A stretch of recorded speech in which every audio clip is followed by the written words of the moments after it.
Yes, magandang gabi sa mga kapwa na ako na content creator dito sa Masbate. Sa mga, lalo na sa mga nakakilala kang Vincent. Ayan, nandito si Diwata, oh. Diwata! Oy! Good afternoon, sir. Ano sa atin? Kakain po available po ba yung fried chicken nyo? Wala tayong fried chicken ngayon kasi nauubusan tayo ng stock, out of stock yung store. So yun lang yung available, yung yes, Diwata Pares Overload? Yes sir. Gusto niyo po ba may libre pa yung ano, soft drinks? Soft drinks meron? Soft drinks. Totoo nga pala, no, yung sabi nila na yes. Free soft drinks, only rice. Yes. Yung 100 pesos na Diwata Pares Overload. Yes, dito na kayo, kumain na kayo, tara na. Na nakaupo din ni Vincent. Si Vincent po, usad naman nakaupod sa pag-vlog. Nasa page ko, nakikita siya dito. Nasa page ni Danyoko TV. Actually, sa Borlog Brother, nagbuo kami na grupo sa pag-vlogging. Wala man nag-work. So, may kanya-kanya kasi kaming page. So, sa nakakilala kang Vincent, sana mabuligan natin siya. Na-confine po siya sa hospital. Ano, Bert? Ayos ka na, Bert? Nakaswero siya, brother. Gwapo man. Okay ka na? Okay na?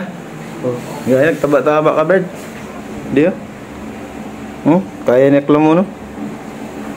Hindi mo nga, So, nakalabas na. So, 2 weeks siya dito. Grabe niwang na niya. Tapos ginpasitis kan siya unresult. Igwa siya, may mga nagtubo na hubag sa ulo. Sis daw sabi. Tapos kailangan siya idara sa Legazpi para maoperahan ulo. Grabe, kung medyo malisod, medyo critical pag ulo ang operahan. So sana buligan natin prayer and Vincent. Then sa mga content creator nakaupod namon, lalo na sa mga nakakilala kang Vincent, na konting tulong lang po para sa hindi pamilya. Maabutan ta. Binbisita naman siya ninyo ako, nagkadto kami para pasadyaon siya ba. Ito kami. Si Vincent usad sa pinaka matibay na para sa ako na nakaupod po sa pag-vlog. Ako po si Vincent Kalimutan, na nandito po ako para kumatok sa mga puso nyo na dahil yung aking tatay po hindi na ako kayang pag-aralin. Dito po ako para humingi ng scholarship. May diferensya po kasi sa pag-iisip yung tatay ko, tsaka medyo hindi niya na rin po kayang magtrabaho kasi ubos niya na po yung mga alas kilala na po kasi sa lahat ng bakla, kaya wala nang tumatanggap sa kanya. Tapos umuo pa lang para nasa exciting part na eh.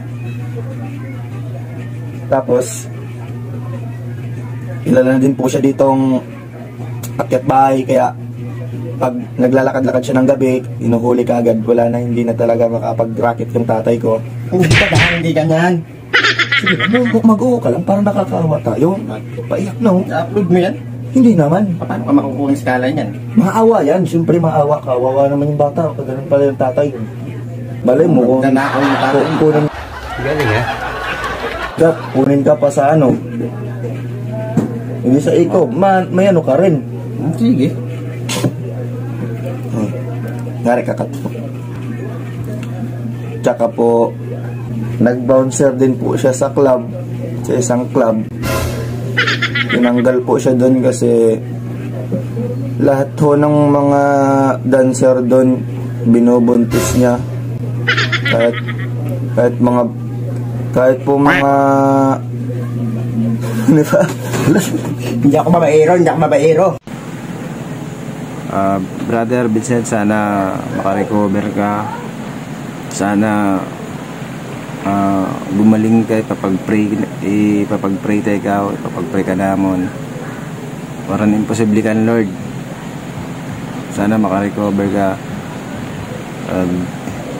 makabalik ka sa pag-vlog. Actually wala siyang page kasi sabi niya dili daw siya mahimong page. Ulaton niya na magsikat kami kay ato siya permi sa amon mga vlog, sa vlog ni Banban Moto Vlog, sa vlog ni Nyoko TV, sa vlog ko. Pagdugay naman kami nag-urupod sa vlog eh.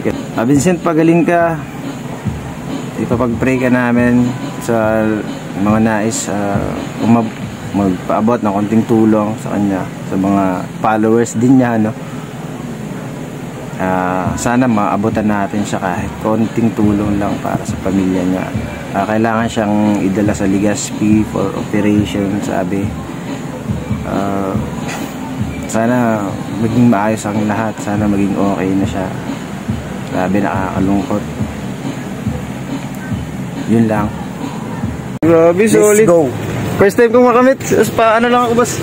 Diwata. Woohoo! Apugi mo. Thank you, Diwata. Thank you. Sa akin mamaya.